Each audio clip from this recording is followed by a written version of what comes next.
វីដេអូនេះមិនមែននៅអឺរ៉ុបហើយក៏មិនមែននៅតំបន់អង់តាក់ទិកដែរបងប្អូនតែនេះជាគោលដៅថ្មីទៅកាន់ទឹកដីនៃខេត្តស៊ីនជាងប្រទេសចិនហើយ World Pop សម្រាប់ថានឹងមិនជូនបងប្អូនទៅកាន់គោលដៅមួយនេះទេបើសិនជាយើងមិនទាន់បានទៅដល់មុនដោយផ្ទាល់បាទខ្ញុំអត់ចង់ឲ្យបងប្អូនគិតថាអូនៅត្រឹមចិននេះទេអត់ទេបងប្អូនខេត្តមួយនេះធំខ្លាំងមែនតើដែលចិនចាត់ទុកខេត្តនេះស្មើនឹង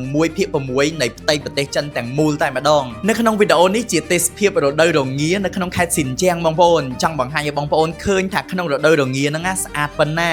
ព្រោះយើងនឹងនាំបងប្អូនទៅលេងនៅក្នុងរដូវរងានេះតែម្ដងហើយល្បីថាគោលដៅនេះមិនមែនស្អាតតែក្នុងខែល្ងាទេដោយសារតែស៊ីនជាងទេសភាពមិនចាញ់ស្វីសទេបងប្អូនស្អាតណាស់ភ្នំតកកធំ